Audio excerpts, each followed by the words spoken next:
O povo tem tido uma falta de informação muito grande. É importante debates como esse, qualificados.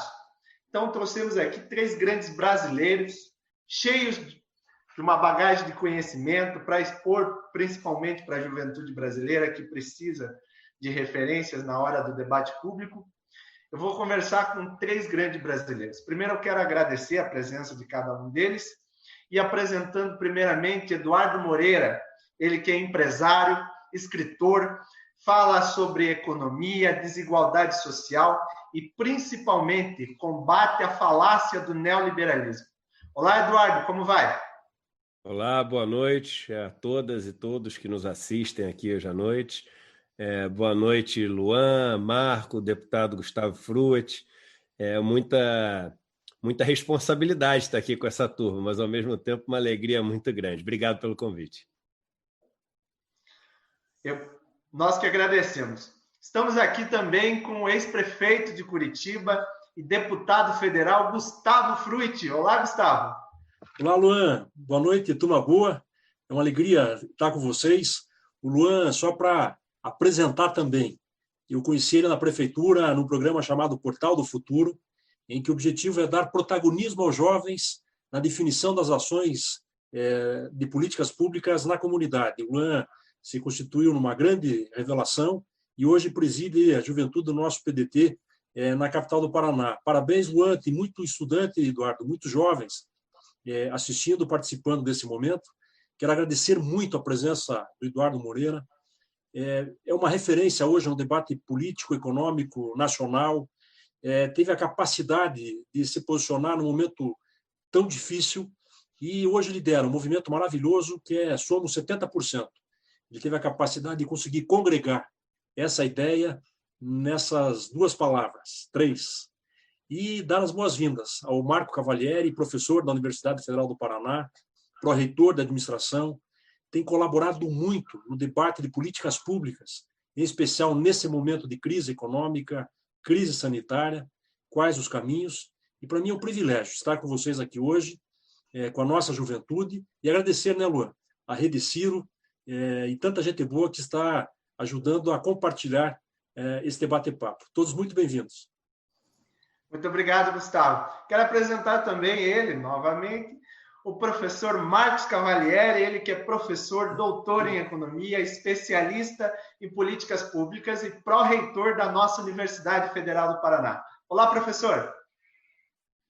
Oi, Luan, é um prazer estar aqui, estar com você, que é uma liderança do nosso partido, né? Eu também sou filiado ao nosso PDT aqui de Curitiba, né? E esse papel que você tem entre a nossa juventude é muito importante. Nós já conversamos faz um tempo sobre vários assuntos da cidade aqui. É uma alegria estar com você, uma alegria estar com o deputado, né, que também nos ajuda bastante a pensar a cidade, né? Já estamos discutindo muita coisa aqui sobre Curitiba, e prazer estar com o Eduardo Moreira, que é um colega economista que representa um campo que tomara que cresça bastante e como eu disse para ele agora há pouco, né, que vem dizendo coisas que precisam ser ditas pelos economistas, né? Então é um prazer estar aqui com vocês. Muito obrigado a todos. Obrigado principalmente à Rede Ciro, que está nos ajudando a compartilhar esse vídeo. Você que está aí, deixe o seu like, compartilhe nas suas redes sociais essa grande conversa, esse grande debate. Primeiro eu quero começar fazendo uma pergunta ao Eduardo. Eduardo, nesse momento difícil, as pessoas olham para o governo federal e esperam uma resposta para os problemas do país. Mas parece que o governo cria mais problema do que resolve. Ataca as instituições, bota a culpa em todo mundo, menos nele mesmo. Enfim, deixa a população mais necessitada, a própria sorte, e faz caso, principalmente, esse é um grande problema, faz caso das 30 mil mortes de brasileiros que perderam sua vida nessa pandemia por causa do Covid-19. Então, também o Gustavo sempre nos diz que é deixar a nossa solidariedade às famílias enlutadas nesse momento por causa da pandemia. Mas eu queria saber, Eduardo, você criou um movimento, né? Foi pensador desse movimento, que é o 70%, movimento importante para a democracia e principalmente trazendo com que as pessoas falem, né? Então, congrega muita força. E também, além de você explicar como é esse movimento e o que o povo brasileiro pode fazer para ajudá-lo, eu queria saber quais impactos de tudo isso que o Brasil vem sofrendo na nossa democracia e o que a gente pode esperar do futuro. Bem, vamos lá. Primeiro, eu acho que eu não criei o 70%. Eu lembrei as pessoas só que a gente era 70%, né? E tão importante, às vezes, em coisas tão simples, a gente encontra coisas tão poderosas, né? Ser simples não significa ser pouco importante. Por sinal, Da Vinci falava que o simples é o auge da sofisticação. E quando a gente olha para o Brasil, a gente vive no Brasil há um tempo uma situação onde a minoria ela passou a agir como se maioria fosse, né? Falando de uma forma muito até agressiva, muito intimidadora, muito ameaçadora, e a grande maioria agindo de uma forma muito acanhada, muito insegura, muito assustada, com razão, porque as estratégias utilizadas por essa minoria são estratégias muito perversas, estratégias muito cruéis. Imagina você jogar um jogo de futebol onde o outro time vem com um taco de beisebol, aquela chuteira cheia de trava, te batendo, e você não tem a natureza de querer jogar nessas regras, né? Então é muito difícil jogar com outro time que joga com regras aí que são regras que um sentimento que você tem de humanidade, de solidariedade, de fraternidade não te deixam entrar nesse jogo. Aliás, um exercício que a gente sempre tem que fazer, né? Lembrar que a gente não quer entrar nesse jogo para jogar assim, porque o maior perigo de você lidar com monstros é se tornar um deles. Essa é uma frase famosa que existe. Então a gente tem que ter sempre muito cuidado de preservar essa virtude que a gente tem, que é querer ver a democracia prosperar, que é querer ver o bom debate prosperar. E o lado bom é que mais de 70% das pessoas querem isso. Quando você vê os dados, você vê que 72% das pessoas rejeitam essas frases do Bolsonaro em relação a armar todo mundo, etc. 67% das pessoas rejeitam essa forma como o Bolsonaro está se relacionando com o chamado Centrão. 70% das pessoas são críticas ao governo, acham ele irregular, ruim, péssimo. Mais de 70% das pessoas são a favor da gente preservar a Amazônia e contra essa política do governo em relação à Amazônia. Então, é o seguinte, somos 70%. Nós temos que nos expor, nós temos que participar e coordenar esse debate. E dentro dos 70%, o debate vai acontecer. Essa que é a beleza, que os 30% não querem o debate. Não é que os 70% vão chegar a um acordo do Brasil que eles querem. Eles vão debater o Brasil que eles querem e querem o direito de debater. Isso é muito importante. É como se você tivesse um menino sendo injustiçado por um outro que está usando, enfim, fazendo bullying, fazendo um monte de maldade. Ele está ali apanhando calado, apanhando calado. De repente ele vê o irmão mais velho atrás, ele vai falar, isso você está fazendo uma injustiça. Você não pode fazer isso comigo, olha a maldade que você fez. Então ele vai falar sobre tudo aquilo que está preso ali. E esse Somos 70%, ele fez com que pessoas de diferentes correntes ideológicas, diferentes partidos, de diferentes segmentos da sociedade, falassem o seguinte, olha só, eu acho isso um absurdo também. Eu sou parte dos 70% que não concordo com isso que está acontecendo. E tão bonito quando você vê que as pessoas estavam há muito tempo querendo fazer isso. A Xuxa falou isso, religiosos falaram isso. E isso é muito importante. E uma das preocupações que eu tive foi o seguinte, eu não quero que tenha uma cara. Porque quando você começa, qual que é a lista dos 70%? Pronto, quer acabar com o movimento, hoje em dia, é isso. Qual que é a lista do movimento? Se ele está, eu não estou. Quem é que vai se aproveitar? De quem que vai ser o cacife político desse movimento? Você começa com todo esse jogo, que é um jogo de vaidades, e aí o que a gente não entende. Por que o Somos 70% é um movimento que está crescendo tanto? Porque a causa estava aí. Ela ia aparecer por alguém, não fosse na live do Eduardo aquele dia, na conversa que eu estava tendo com o Requião, ia ter numa outra live, ia ter num outro negócio, ia ter em algum lugar ele ia sair, porque a causa é maior do que as pessoas. E alguém, em algum momento, decifra. Eu não vou nem falar que tem a sorte de decifrar, vocês acham que é a sorte, vocês não sabem o que aconteceu com a minha vida nessas últimas semanas, que vem junto com a responsabilidade, eu não estou conseguindo viver mais, mas que bom que veio para mim é por algum motivo, para ser porta-voz disso que está acontecendo. Mas o ponto é, a causa é maior do que as pessoas. E tem que ser assim. Então, vamos supor que nós queremos viver num país mais justo, num país mais digno, num país menos desigual, um país com mais oportunidades, etc. E eu estou discutindo com você, Luan. Se eu levo o debate para o pessoal e esqueço a causa, e eu sou um cara bom de argumentos, sou um cara que falo bem, sou um cara que armeia uma armadilha, etc., pode ser que você tenha um argumento que é melhor para a nossa causa e eu, porque sou melhor de debate, ganho do Luan aqui no pessoal. Isso não é uma vitória. Isso não é uma vitória, porque isso é uma vitória da vaidade, mas a causa perdeu. No entanto, se a gente quer o melhor da causa, se eu der a chance para o seu argumento vencer, eu também não saio perdedor. Eu saio um vencedor. E isso que é os 70%. É você permitir que o debate, o bom debate exista para que a causa seja vencedora. E num debate onde as pessoas possam expor suas ideias, não precisem ter medo, onde as pessoas possam criar. A gente parou de criar. Desde a arte, da cultura, onde as pessoas não criam mais, as coisas estão sendo censuradas, até as ideias. As pessoas têm medo de ter ideias novas. Então é o seguinte, esse bom debate é o que permite a gente criar para a causa sair vencedora. Então eu acho que por isso que o Somos 70% foi uma coisa que deu... É a mesma coisa do que o I Can't Breathe. De certa forma é a mesma coisa, porque quando você fala somos 70%, é como a pessoa respira, ela fala... deixa eu falar então, por favor. Deixa eu respirar. Eu não estava conseguindo respirar. No Brasil, a gente, desde que Bolsonaro assumiu, I can't breathe, eu não consigo respirar. As pessoas não conseguem respirar. Então, acho que é um momento tão importante, porque quando você respira, Luan, e o ar solta, qual o próximo movimento que você faz? Não é inspirar? Inspiração vem disso.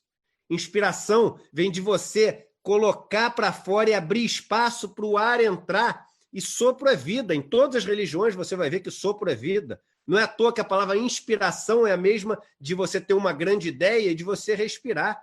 Porque é isso. I can't breathe significa o seguinte, eu não posso discutir, eu não posso dar minhas ideias, eu não posso criar, eu não posso respirar, é tudo a mesma coisa. Então, eu acho que Somos 70% dá às pessoas um bafo de ar fresco aí, uma brisa boa para a gente poder ter algum tipo de inspiração nesse momento de trevas que a gente passa. Um momento como esse exige que a gente tenha coragem, né? Eu acho que você iniciar um movimento, trazer... O mais legal é o seguinte, eu acompanhei quando você lançou, o Twitter bombou, entrou nos Trend Toppers e tal, e o mais importante, eu sinto isso, eu moro numa região, Tatuquara, uma região que precisa de... É uma região muito pobre de Curitiba, que ainda precisa muito do olhar do poder público. E lá você vê que o povo quer falar da sua vida, quer falar da sua experiência, do que vive. E eu acho que o 70% vem para isso, para que as pessoas falem e não apenas escutam ou batam palma para um ou outro político. Então, um movimento como esse, nessas horas, está de parabéns. Mas agora eu quero perguntar ao Gustavo. Gustavo, você é deputado federal e sabe o conflito que é o Congresso. O governo Bolsonaro adota um relacionamento de choque com o Poder Legislativo. E você é vice-líder do PDT lá na Câmara dos Deputados. Eu queria que você contasse um pouco de como fazer uma frente a essa política radical, nada conciliadora, porque até parece um pouco daquele cenário fantasma de 64, né, da radicalização. Você sempre nos diz que não podemos dar espaço para fanáticos, né? Então, eu queria que você falasse um pouco sobre o que pode ser feito para combater essa política radical e ter uma conciliação entre o Poder Executivo e o Legislativo e uma expectativa de harmonia entre os poderes, até mesmo do STF. O tema mais difícil hoje é a harmonia entre poderes no Brasil. E acho que não vai ter com a comparação de um cenário ideal. Mas só para atualizar, eu estava vendo aqui, hoje registraram 40.920 óbitos pela Covid. Nós temos que lembrar isso todo dia, mesmo que com muita tristeza. É para chamar a atenção que a gente continua na contramão do que muitos países adotaram e a gente está tendo um debate aqui completamente descontextualizado, irracional em relação às recomendações da área de saúde. É o único país que já 2 ministros da saúde já saíram, e nós estamos vivendo quase que uma intervenção no Ministério da Saúde sem a definição de um titular para esta importante pasta neste momento. Mas eu vou muito na linha do Eduardo, e é uma oportunidade a gente tê-lo conosco nessa conversa hoje, porque a gente ficou muito refém, nessa história recente, do discurso radical, dos extremos. É como se não houvesse muito espaço para argumento.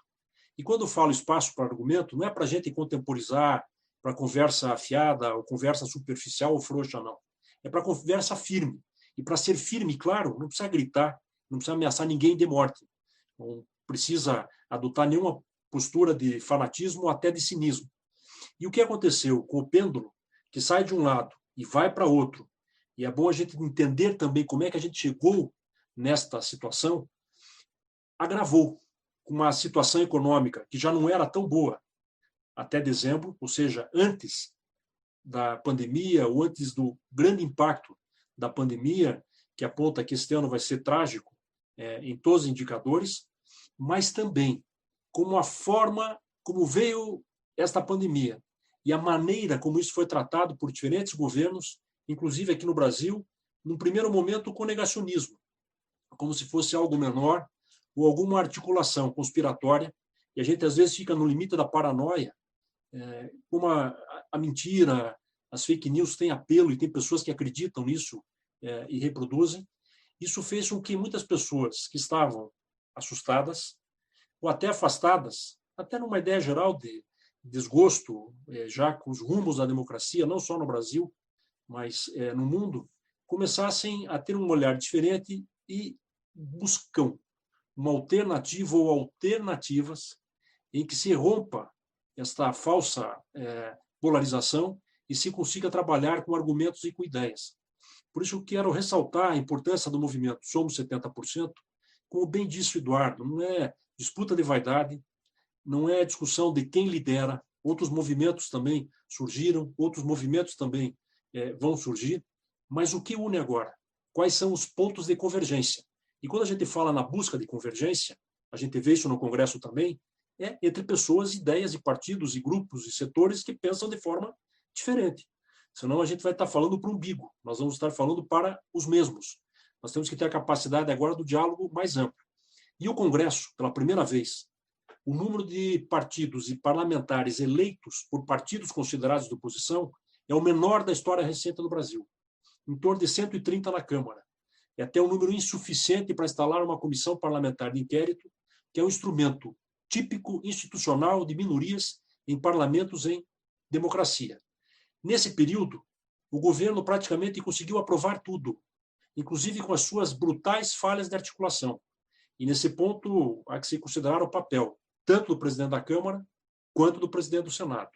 Mas a crise se agrava e entra no radar a possibilidade do impeachment, que é um instrumento constitucional, é um instrumento legal, é um instrumento da democracia, que não deve ser banalizado. Não é um instrumento, a exemplo do que ocorre no parlamentarismo, em que se tira o primeiro-ministro e muda, mas no presidencialismo ele é usado com muito critério. O Brasil é o único país que usou 2 vezes o impeachment na história das democracias. Mas o que acontece? O presidente que é eleito com a promessa de fazer a antipolítica, associando a ideia de política como se tudo fosse errado, tudo fosse negativo, que é eleito com a ideia de que havia o centrão, a negociação, a barganha, que deu margem a todo tipo de corrupção, percebendo que é uma mudança nesse humor e que afeta o que acontece também na Câmara e no Senado, apesar das vitórias do governo, sem entrar no mérito aqui, como, por exemplo, da reforma da Previdência, passa a adotar práticas que são as mais antigas nesta relação, chame-se de coalizão, de cooptação ou de barganha. Por exemplo, essa semana, uma medida provisória que vai recriar com superpoderes o Ministério das Comunicações, que foi fundido em 2016, ainda na transição do governo Dilma para o Temer, com o Ministério de Ciência e Tecnologia. Ou seja, vai se abrir um ministério novamente, que vai tratar das renovações, serão pelo menos 150 TVs que estão em processo de renovação em 4 anos, mais de 2.500 rádios. No plano de outorgas, entre rádios comunitárias e educativas, são mais de 1.000. A renovação ou a cobrança ou não da renovação das telefônicas, e nós estamos falando de grandes grupos internacionais instalados no Brasil, o leilão do 5G, que é o maior negócio em termos de mudança tecnológica que pode impactar na vida do país em todos os setores, seguramente para a próxima década. Os Correios, a empresa Brasil de Comunicação, a Secretaria de Comunicação com a verba bilionária com relação à publicidade.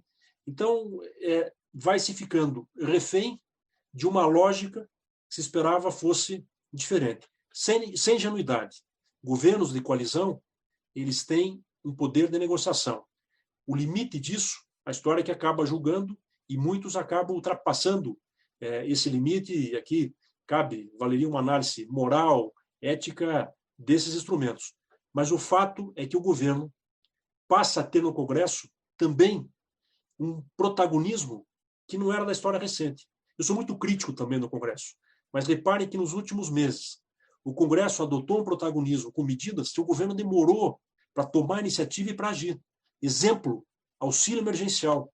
Até hoje, pessoas que não conseguem receber os R$600, ou até hoje, pessoas que não deveriam estar recebendo os R$600, acabaram, por alguma razão, estando nos cadastros. Segundo exemplo, a liberação de empréstimos para pequenas e médias empresas, depois de tudo que já foi aprovado, tanto pelo Congresso, como até a mudança do compulsório por parte do Banco Central.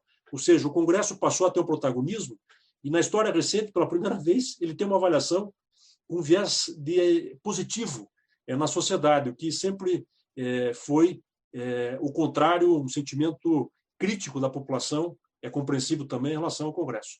Mas dos grandes temas, e eu queria propor tantos temas hoje para conversar com vocês, em especial com o professor Marco Cavalieri e com o Eduardo, questão da Covid, economia, racismo, educação, política, esse debate sobre a presença de militares no governo.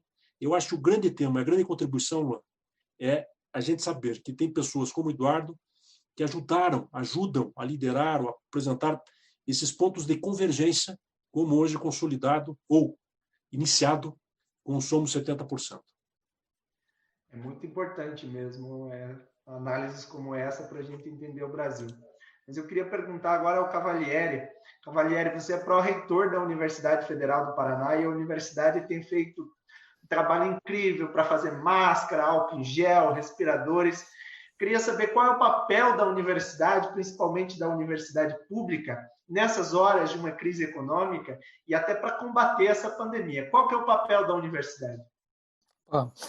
Muito obrigado pela pergunta, Lua. É um prazer falar disso, porque eu vivo a universidade já há quase 2 décadas, né? E é o meu lugar, é o lugar onde eu gosto de estar e gosto de lutar por ela.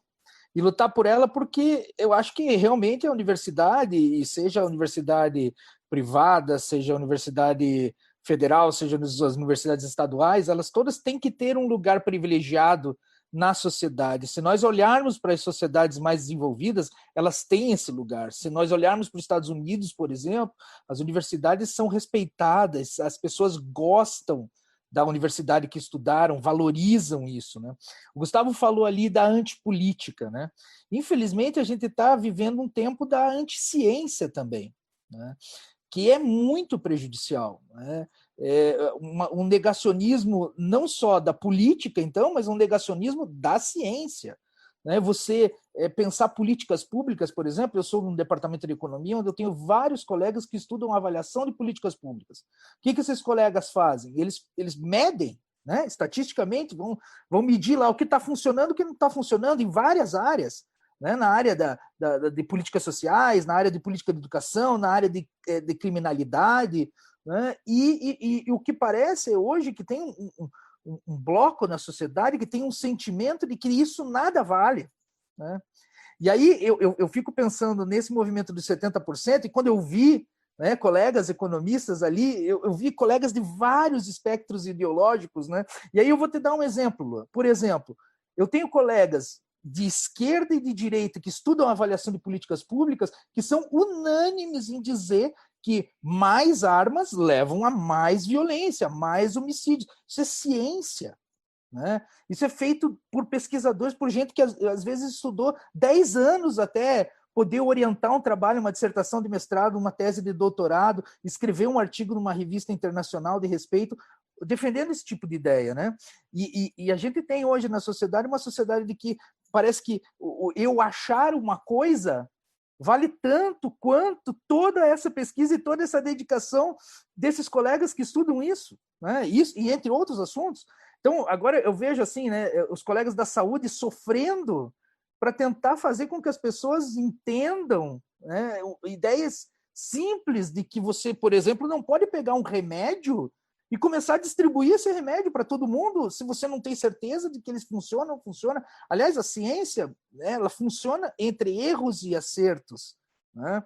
Mas ela tem acertado, é só olhar a nossa volta, é só olhar a live que a gente está fazendo aqui na internet, os equipamentos que nós estamos usando. A ciência tem acertado muito mais na história, nos últimos 200, 300 anos, tem acertado muito mais do que errado. Mas a ciência é uma construção que ela leva tempo para se fazer. Né? E esse discurso anticientífico, quando ele atinge as pessoas por meio de fake news, por exemplo, ele é muito ruim, né? Eu acho até que poderia dizer esse tipo de pensamento está causando mortes no Brasil. Tem gente morrendo por causa desse tipo de pensamento. Não precisamos nem pensar só na crise sanitária que estamos vivendo, mas podemos pensar, por exemplo, nisso que eu acabei de dizer, né? Essa coisa de liberação de armas. Mas tem dezenas, centenas de estudos em periódicos respeitadíssimos dizendo que quanto mais armas você tiver no país, mais homicídios você vai ter. Né? Então, esse desprezo pela ciência, principalmente quando é da parte do governante, que deveria se aconselhar com essas pessoas, com as pessoas que estudam os assuntos, com os especialistas dos assuntos, é muito grave, porque aí você não fica só dentro da academia, né? Você vai ignorar aquele resultado que te diz o que fazer, o que está funcionando, o que não está funcionando, e vai aplicar o contrário na sociedade com consequências gravíssimas. Né? Então eu acho que lutar, e aí, é claro, né, eu que estou dentro da universidade, para mim, isso é uma causa que é o meu dia a dia, né? Lutar por essa valorização da ciência, da universidade dentro da sociedade é absolutamente necessário, né? Só para finalizar, né, eu terminei meu doutorado em 2009, então eu vivi um período de ascensão da ciência no Brasil, né? A gente tinha dinheiro para fazer pesquisa, os colegas estavam animados, a gente terminava o doutorado, a gente conseguia emprego numa universidade estadual, numa universidade federal, passava a orientar outros alunos, né? E eu fico muito triste vendo, por exemplo, meus alunos de doutorado, de mestrado, hoje em dia, né, eles terminam sua especialização, estudam profundamente um assunto e aquilo vai... É um dinheiro que o país está jogando fora se você não investe em ciência e tecnologia, se as pessoas não acreditam no que essas pessoas estão estudando, né? Então, eu acho fundamental essa causa. Muito importante, né? Defender a universidade numa hora que nega-se a ciência. Gustavo sempre diz isso, que a gente tem que valorizar a ciência e principalmente quem está no partido político, reafirmar esse posicionamento de defesa da ciência. Gostaria de perguntar ao Eduardo agora, Eduardo, o governo Bolsonaro tomou algumas medidas, principalmente na área da economia, o Gustavo acabou de falar sobre o auxílio emergencial, queria que você fizesse uma avaliação sobre o posicionamento do governo nessas questões. Está faltando ainda, falta fazer coisas para socorrer, medidas para socorrer os trabalhadores, os pequenos e médios empresários? Está faltando ainda medidas importantes para além do auxílio emergencial, que foi uma dificuldade. Onde eu moro, por exemplo, tiveram 3, 4 quadras de fila de trabalhadores para receber R$600. Queria que você avaliasse um pouco essas medidas que o governo tem tomado. Bem, em primeiro lugar, só voltando num ponto que o professor Marco Cavalieri falou aqui, tão importante dessa questão do investimento em pesquisa, em tecnologia. Ele deu exemplo aqui, né, do computador que estamos usando. Eu queria até fazer uma adição, né? Investimento público, né? Porque se você for ver a internet, é investimento público. O celular vem de descobertas de faculdades públicas Então, assim, a demonização do Estado, a demonização, como o deputado Gustavo Frutti falou, do político. Eu conversando com uma amiga americana, republicana, lá nos Estados Unidos, não é nem democrata, ela chegou para mim e falou o seguinte, a semana passada, falou, o grande problema que a gente tem nos Estados Unidos é que está sobrando gestor e está faltando líder. É verdade. Você não consegue fazer política só com gestor. Primeiro porque o Estado ele não é uma empresa, é completamente diferente, tem nada a ver com uma empresa. A não ser que você me apresente uma empresa que, quando está devendo, ela pode imprimir nota de dinheiro, ela escolhe a que nível ela pega dinheiro emprestado e todo dinheiro que ela gasta, obrigatoriamente um pedaço volta para ela. Se o dia que você me mostrar uma empresa assim, ou uma família assim, a gente começa a fazer comparação de com o outro. Não tem nada a ver. E aí eu venho para a sua segunda pergunta, já fazendo esse elo, que é assim, o que é o Estado, gente? O Estado é um grande redistribuidor de riqueza. Ele regula a forma como as pessoas travam a guerra delas, porque a verdade é que vivemos nesse mundo uma grande guerra de todos contra todos, pela propriedade privada, pela acumulação de bens, e essa guerra tem algumas regras. E essas regras são definidas por esse grupo de pessoas escolhidas por todo mundo para poder fazer com que a gente, enfim, tenha limite nessa nossa guerra do dia a dia. O Hobbes falava que o contrato social ele garante a paz, balela. Ele regula a guerra. Que paz? Que paz? Desde lá até hoje, nessa guerra dos mercados, da iniciativa privada, que não tem. O pedaço que vive em paz é o pedaço do Estado. Por quê? Porque através do Estado, que com um pedaço do meu dinheiro, eu garanto a educação de uma criança lá no Piauí que eu nunca vou ver na vida, ela nunca vai poder me agradecer. É através de um pedaço da riqueza que eu gero que eu vou salvar a vida de uma pessoa em Santa Catarina que também nunca vai me agradecer, pelo simples motivo que fazemos parte do mesmo grupo. Porque senão não tem grupo, senão o conceito de grupo ele é uma abstração total. Senão o que nos faz ser do mesmo grupo? Nada. Nem o mesmo território, porque não existe nosso território. Pula uma cerca para pegar uma maçã para ver se é nosso território.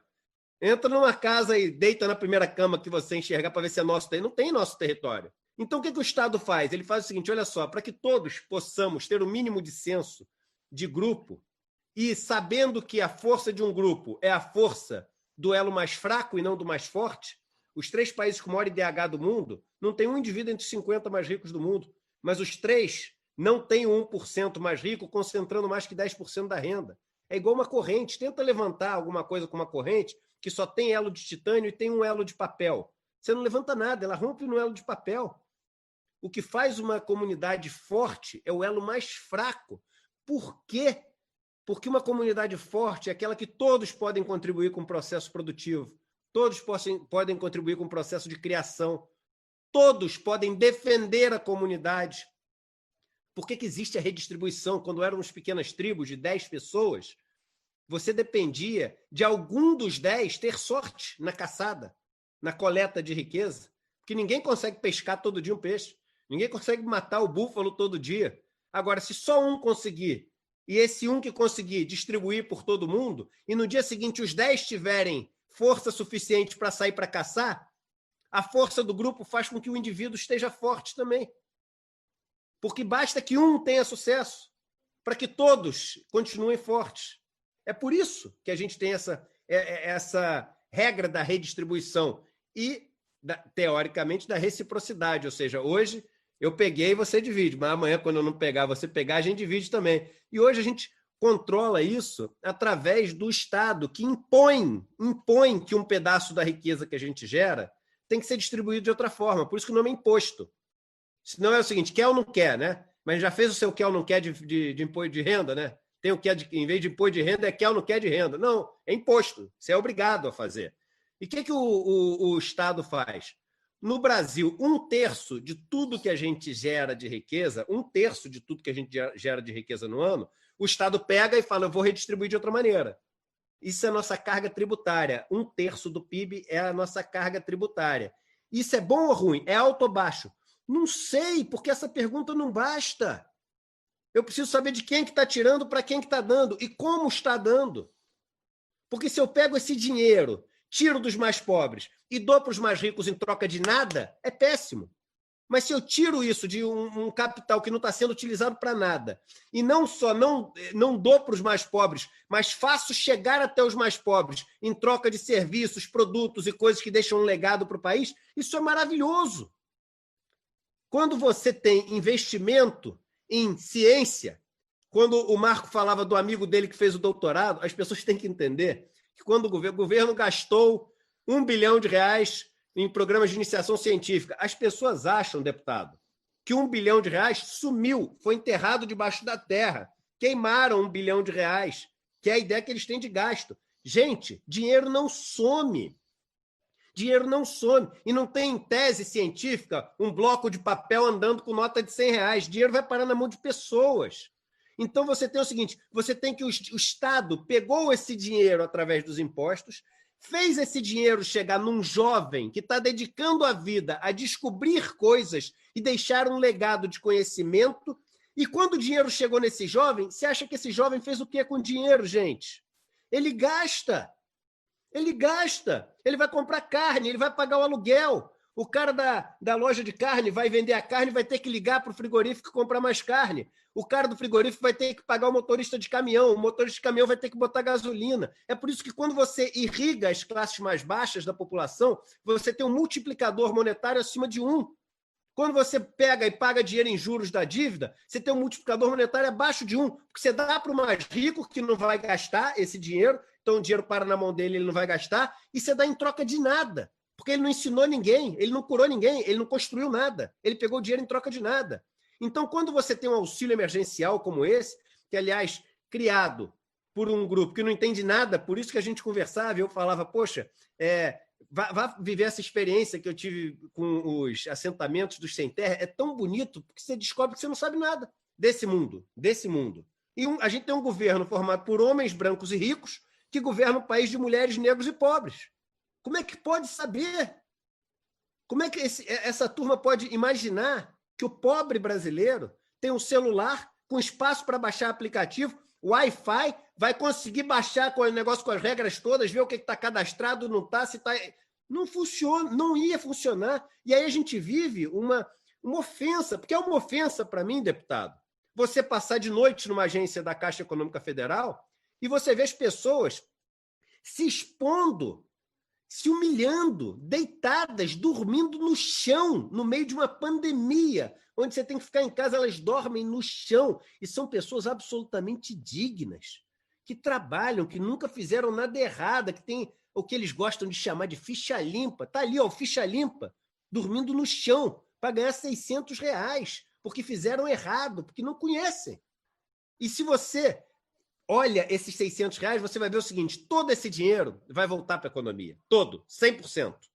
Agora eu pergunto, o 1 trilhão que foi para os bancos na primeira semana, todo mundo falando, não, porque a fraude, e tem que, óbvio, temos que coibir todas as fraudes, mas a preocupação com a fraude dos R$600 é gigante, a preocupação com a fraude da aposentadoria rural é gigante, a preocupação com a fraude do BPC é gigante. Aí eu pergunto, 1 trilhão foi parar nos bancos. Onde foi gasto esse dinheiro? Quanto já foi gasto desse dinheiro? Quais bancos receberam mais, quais bancos receberam menos? Era isso que precisava ou foi excesso? Ninguém sabe te dar essa resposta, porque não existe essa preocupação, porque no Brasil a gente marginalizou o pobre e a gente colocou num pedestal esse cara que é o cara da Havan, sei lá, esse cara está no pedestal e o pobre que está na fila dos R$600 é o marginalizado. Então, eu acho que assim, a lógica, se a gente quer sair de um país injusto como o nosso, está errado. A gente tem que inverter essa lógica e tem que olhar e conhecer de verdade o país que a gente vive. É verdade, é importante que um governo conheça bem o seu povo, sua gente, né? E esse governo é reflexo de gestores que não sabem nem o que é, por exemplo, o que o Ciro sempre fala, né? A região de Minas Gerais, as diferentes regiões do Nordeste, não conhece, porque não viveu o Brasil, né? Eduardo, tá chegando a 8 horas, eu sei que você tem compromisso, mas eu quero perguntar, continuamos a conversa ou não? Vamos lá, vamos estar 8h20. Eu vou tomar bronca aqui, mas tá. Posso perder a chance de estar com esse time aqui, não, mas 20 minutos. Vamos lá. O professor Cavalieri também pediu para. Falamos antes, para fazer uma pergunta para você. Então, eu passo a bola para o professor para conversar. Dois grandes economistas aí. Bom, obrigado, Luan. Essa oportunidade muito importante de falar com o Eduardo sobre economia. Então, eu vou fazer uma pergunta. Eduardo, como eu falei antes, quando eu vi esse movimento bonito, muito legal, eu confesso que eu estava esperando faz tempo um movimento como esse, né, dos 70%. Eu vi muitos economistas, alguns que eu passei boa parte da minha carreira discordando deles, né? Eu queria que você falasse um pouco sobre qual que é o debate que você acha possível, na parte econômica, principalmente, entre essas pessoas, tá? Porque eu acho possível, mas eu queria ouvir de você. Eu acho que a gente precisa, primeiro, entender e ser honesto em relação à realidade brasileira. Existe um vínculo enorme dos economistas que pensam o Brasil com os think tanks que são financiados pelo sistema que detém o poder econômico no Brasil. Então, a maior parte dos economistas brasileiros, sejam os de direita e, pasmem, boa parte dos de esquerda, eles têm uma ligação enorme com o setor financeiro e com as grandes empresas brasileiras. Então, a gente tem que falar o seguinte, olha, vamos ser honestos intelectualmente? Vamos dar um passo além e tentar fazer conta? Eu tive no Congresso Nacional, encontrei no avião o deputado Gustavo Frutti, e eu lembro que eu vi algumas argumentações que eu falava, não é possível que eu estou ouvindo isso, de professor renomado, de faculdade, etc. Ele fala assim, olha só, nos 3 últimos anos aumentou o gasto público, o Brasil não cresceu. Então, o gasto público é ruim para o crescimento. Eu falo, então é o seguinte, não precisa de faculdade de economia, vamos estudar uma tarde de economia. Né? Numa tarde resolveu o problema. Um sobe, o outro cai e acabou. Então, vamos... Não é assim que a gente vai levar a discussão. Até o seguinte, eu faço um convite às pessoas que nos assistem. Esse é um exercício interessante que eu faço, que é o seguinte. No final das contas, a gente produz uma quantidade de riqueza e distribui para todo mundo poder sobreviver. É assim que funciona de uma maneira muito simplificada. Aquela história do bolo. Tem um bolo lá, cada um vai ficar com um pedaço do bolo e tem as fatias, o tamanho das fatias do bolo. Às vezes o bolo fica maior, às vezes o bolo fica menor. Vamos lá. Você tem no Brasil que metade da população tem uma renda per capita, o Ciro fala muito isso, de menos de R$500 per capita. Tá? E a gente tem que se fazer a seguinte pergunta. O que é o justo para alguém poder ter uma vida que a gente acha digna? Alguém que acorda cedo, trabalha, se dedica. Não sei, cada um vai ter uma resposta. Eu acho que, sei lá, R$2.000, R$1.500. E não adianta. E vamos pensar que a gente deveria ter os mesmos direitos, tá, gente? Não vamos pensar como as pessoas falam o seguinte. Eu acho que... Não, eu sou contra esse negócio da desigualdade no Brasil. Eu acho que, realmente, esse pessoal que mora nas comunidades vive um sofrimento. Eu acho que eles deviam ter o carrinho deles, eles deviam ter a casinha deles.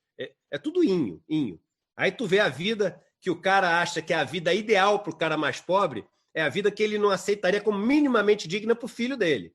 Como se existissem raças diferentes, como existissem tipos diferentes de pessoa.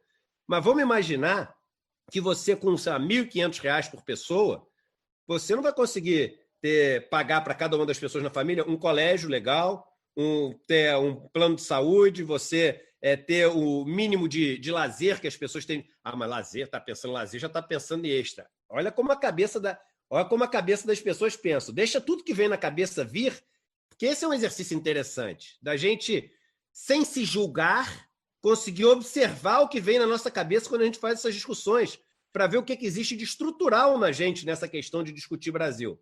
Se a gente não faz parte desse exército que também defende uma sociedade de castas. Mas a conta que eu queria fazer era o seguinte, vamos supor que seja R$1.000 a mais por mês, que é muito pouco. O Diese diz que deveria ser R$4.400 por pessoa, mas vamos supor que seja R$1.000 a mais só por pessoa. Faça a conta, R$1.000 vezes 100 milhões de pessoas, você pega esse valor, multiplica por 12, e você pega esse valor todo que você tem que ter no ano, a mais de riqueza que tem que ser gerado, e vê o seguinte, no Brasil, 50% mais pobres ficam com 13% da renda gerada. Aí é só fazer a conta ao contrário, divide esse valor total que você tem por 0,13. Você vai ver a quantidade de riqueza a mais que você tem que gerar no Brasil para ter isso, se você não mudar a distribuição de renda no país. E aí o resultado é o seguinte, você vai ter que crescer meio século em ritmo de China. Você acha que a gente vai crescer meio século em ritmo de China? Então, matematicamente, não existe uma solução que não passe por mudar o tamanho das fatias do bolo. Não dá para ser o país mais desigual do mundo na distribuição de renda. Não dá para ter um país como o Brasil com 6 pessoas tendo a mesma riqueza de 100 milhões. Porque existe uma coisa, e aí é econômica, e você vai me entender quando eu falo isso, professor, que é o seguinte, a riqueza ela só é destrancada quando você destranca as potencialidades das pessoas. Porque tem no Brasil, certamente, alguém que está entregando comida no Rappi que podia estar descobrindo a cura dessa Covid. Tem no Brasil, certamente, alguém que está num caixa de supermercado, todas profissões nobres, profissões dignas, profissões que levam o sustento para casa. Mas, às vezes, o sonho dessa pessoa era ser um romancista, era ser um baterista, era ser um médico, era ser um advogado. Mas ele não pode ser, e isso é PIB que a gente está perdendo. Isso é capacidade de crescimento, e todo mundo perde. Tem uma história linda, não sei se foi a do Fleming, foi Fleming que descobriu a penicilina, se não me engano, né? Enfim, eu sei que é o seguinte, tem uma história dessa, que o cara que descobriu uma dessas drogas que fez uma diferença enorme para o mundo, era um cara mais pobre, que foi salvo por um cara rico, e quando ele descobriu aquele negócio, essa droga foi a que salvou o cara rico quando ele estava mais velho, que passou por um problema. Se é verdade ou se é mentira, não importa, importa como é simbolicamente bonito isso, porque é o seguinte, as pessoas que nós podemos estar salvando hoje são aquelas que vão salvar, se não der tempo a nós, os nossos filhos. São aquelas que vão dar uma vida melhor para a nossa descendência. Então, se os economistas eles não tiverem a coragem de pensar estruturalmente o Brasil diferente, a gente vai pensar o que muito economista de esquerda, me perdoem falar isso, mas pensam como solução de Brasil, que é o seguinte, qual que é a linha de pobreza? É $5,50 por dia? Então é o seguinte, vamos fazer um programa para botar a turma ganhando 6. Porque aí é o seguinte, ganhando 6, acabamos com a pobreza do Brasil. É esse o Brasil que a gente quer? É esse o mundo que a gente quer? Sair da estatística, mas não sair da situação? Então, é essa coragem que eu acho que falta aos economistas, que quando você fizer essa discussão, vai cair o seguinte, vamos ter que enfrentar o sistema financeiro. Do mundo inteiro, o que mais cobra nessa intermediação, o que mais é cruel com o pagamento ali, com a cobrança dos juros, o que mais tem return on equity, que é o retorno sobre patrimônio, em cima do patrimônio dos bancos. E o que vez outra também, por tanta alavancagem, tanto risco, quebra e vai pedir ajuda para quem, deputado, quando quebra? Porque acumula os bilhões todos. Resgata para a conta dos donos sem pagar um centavo de imposto de dividendo. Dono rico, empresa pobre. E quando vem o risco, ele vai dividir a conta com quem? Com todos. Ou a gente vai encarar isso, ou não tem solução para mim. Muito legal, muito importante essas considerações. Eu queria agora passar para o Gustavo também, conversar com o Eduardo. A questão estrutural é esta. É impressionante, a gente está muito contaminado, e é compreensível, por esse debate conjuntural, por essa loucura da política, que não é algo só brasileiro, mas esta radicalização, mas a questão estrutural é esta. Eu podia citar vários exemplos, mas eu vou meter a 3 e até uma questão local. Eduardo, e cumprimentar o Marco e registrar que houve uma reação muito forte no Congresso em relação à medida provisória do governo para a nomeação de reitores. Por que esse registro? Até para voltar àquela questão do Congresso. Qual é o projeto do governo para a educação brasileira? Qual é o projeto do governo para a educação básica, fundamental, para a educação pública, privada e para as universidades? Até agora, é só mexendo na autonomia das universidades. E esta medida provisória ela se aproxima do que é um ato institucional. Ela está distante da sua origem e é mais próximo de um ato institucional. Então, há uma reação muito forte, mas para a gente pensar, afinal, qual é o papel do Estado? Qual é o futuro? E esta é uma agenda, Eduardo, muito importante pós-pandemia, quando a gente for discutir a reforma tributária. Talvez seja o grande debate, sem ser também, sem perder a ingenuidade, mas seja a oportunidade para tentar mexer nessa situação. Eu dou 3 exemplos. Com relação ao papel do Estado, vejam a importância do SUS, um sistema que só tem no Brasil. E muitos dos lugares que já vivem o colapso do sistema é justamente pela falta de investimento público, que não aconteceu no devido tempo. Mas mostra que, se não fosse o SUS, este colchão, seguramente, com todas as loucuras nas afirmações e decisões que estão sendo tomadas, o efeito poderia ser muito maior. E já é trágico. 40.920 óbitos no dia de hoje. Um segundo exemplo. Quando eu assumi a prefeitura, ao final da gestão, praticamente 55% do orçamento vai para 3 áreas: saúde, educação e assistência social. E esse debate radicalizado na política contaminou também o debate sobre gestão pública. Isso acaba sendo tudo classificado como gasto e cai no preconceito de que é um dinheiro mal aplicado. Na verdade, é um recurso que muitas vezes não dá visibilidade, mas é um recurso que tem que ser permanentemente analisado, tem que ser qualificado, e o resultado é sempre de médio e longo prazo, principalmente na educação. E nesse ponto, o terceiro exemplo, nada contra a terceirização em tese. E acho que não é o poder público que vai resolver tudo sozinho, e também é um erro afirmar que o setor privado não vai dar esse resultado.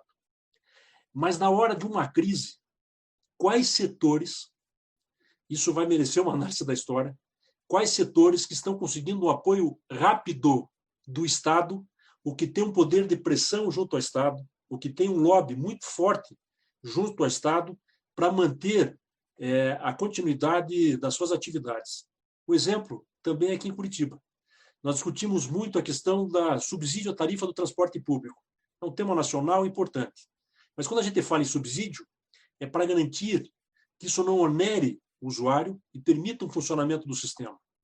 Mas, regra geral, esse subsídio vem em função da pressão dos donos dos contratos, e na maioria das cidades são empresas tradicionais, não havendo uma devida concorrência, e nesse momento, aqui na capital do Paraná, estão garantindo um subsídio que poderá chegar, num período de quase um ano e pouco, a R$200 milhões. Nenhum setor da economia recebeu esse tipo de apoio nesse momento. É praticamente o valor que está sendo repassado para a capital em compensação à perda de receita do FPM e da receita própria. Eu citei 3 exemplos para mostrar essa contradição e também esse debate superficial e raso que se estabelece com relação ao investimento público e esta visão preconceituosa e o risco de se ficar refém de um debate conjuntural. E este exemplo que você deu da renda de $5,50 para $6, o equivalente por dia, é muito comum. O risco da gente cair num assistencialismo que tem um efeito no curto prazo, mas em nada é transformador. Um momento como esse, que a gente vê empresas quebrando, as pessoas pedindo auxílio emergencial e não conquistando, é um momento muito difícil, né? E dói bastante. O Eduardo fala com uma emoção, e essa emoção é o que o povo brasileiro sente. Como pode, né, você ver um pai de família, uma mãe de família, igual o Eduardo relatou, tendo que ficar na fila para receber R$600, e o governo disponibilizando milhões para empresas, para bancos que já têm milhões, né? Eu queria terminar com uma pergunta para o Eduardo. Eu acho que, nesse momento, a gente precisa se unir. E eu queria que você deixasse, no final, essa palavra de esperança. Até o livro do Ciro fala muito em esperança. Então, eu pediria para que você deixasse uma palavra de esperança à juventude brasileira nesse finalzinho aí. Não, eu só falaria para a juventude, né? E tão bonita essa fase da vida quando a gente tem muita coragem, né? Você usou essa palavra, e coragem é uma palavra que vem do latim coraticus. Cor é coração e acticus quer dizer ação. Então, coragem é o coração que age, é a ação que vem do coração. E nessa fase da nossa vida, graças a Deus, o coração fala alto, né? E a gente vai com tudo e etc. E tanta, não é à toa que você vai ver as grandes invenções, as grandes descobertas, costumam vir de pessoas que são jovens. Mas eu falaria para elas o seguinte: 70% da população brasileira ganha até um salário mínimo. Então, 70% da população brasileira, em termos de renda per capita, né, em casa, são pessoas pobres. E essas pessoas, a gente parou de escutar. A gente parou de ver essas pessoas. A frase mais repetida no mundo durante a pandemia pelas lideranças mundiais é I see you, I hear you. Eu te vejo, eu te escuto. No Brasil, a gente não vê mais esses 70%. A gente não escuta mais esses 70%. E eu vejo com muito entusiasmo, assim. Eu confesso que quando eu recebi o convite para vir participar dessa live, foi um negócio meio de sopetão, assim. Eu tenho feito 5, 7 lives por dia e eu deixei um recado que era o seguinte: olha, eu não tenho mais como fazer. E eu falei, ó, não aceitem mais nenhum, agradeça, depois a gente faz, mas é fisicamente impossível de eu fazer nenhuma outra live. Aí eles falaram, não sei o quê. Aí, e não é aqui para bajular, não, tá? Mas aí quando apareceu, não, mas é você, o Gustavo Fru. Eu falei, pode, eu faço. Eu sou fãzaço do Gustavo mesmo, sempre fui. Então, isso não é rasgação de seda mesmo, quando falaram o seu nome. Aí, depois que eu fui ver que era o Luan, vi que o Marco estava participando, etc. Mas eu diria o seguinte para essas pessoas, gente. No Brasil, a gente tem algumas poucas pessoas que querem aprender sobre os pobres. Mas o que a gente precisa de verdade é de quem queira aprender com os pobres. Baixar um pouco a bola, ser um pouco mais humilde, ir nesses lugares e não achar que nós temos que decidir o que é bom para quem mora numa comunidade pobre. Por que eles não têm o direito de opinar, de decidir se são eles que vão ter que viver daquele jeito? Será que a gente é tão melhor assim de chegar e falar assim, olha, você tem que ter um teleférico, você tem que ter uma praça aqui, calma aí, vamos ouvir o que o cara precisa? Porque às vezes o que o cara precisa em termos de prioridade é outra coisa. E aí o seguinte, agir por essas pessoas. O Frei Beto, quando leu o meu último livro, ele escreveu para mim uma carta, e eu li com muita emoção assim a carta, e no final da carta ele termina o seguinte: que Deus lhe conceda a graça de perceber que é melhor estar errado do lado dos oprimidos do que ter a falsa impressão de estar certo do lado dos opressores. E é verdade. A gente pode estar errado, mas se a gente estiver com a intenção certa, tudo bem, que uma hora vai trazer uma coisa boa. A gente só não pode começar com a intenção errada, entendeu? E a intenção certa num país como o Brasil é ver e ouvir essa população que está absolutamente esquecida. Olha, a gente já chegou, já são 8h18, chegamos ao nosso prazo estipulado com o Eduardo. A conversa está muito boa, eu acho que dá para fazer grandes lives, o Gustavo também, como eu, estamos sempre à disposição para ouvir o Eduardo. Então, agradecer imensamente, Eduardo. Uma hora como essa, ouvir pessoas que acreditam no Brasil e acreditam no povo brasileiro, e a sua fala é uma fala de coração e de alma, e nós que estamos te ouvindo, se sentimos... Eu, principalmente, sinto muito honrado de ouvir essa palavra de esperança e de alguém que não desiste do Brasil. Então, muito obrigado, Eduardo. Muito obrigado, Gustavo. Obrigado ao professor Cavalieri. Quero agradecer à Rede Time Ciro Gomes, toda a Rede PDT, a Rede Ciro, todos que estão conosco nas redes sociais. E encerramos aqui essa grande live. Muito obrigado a todos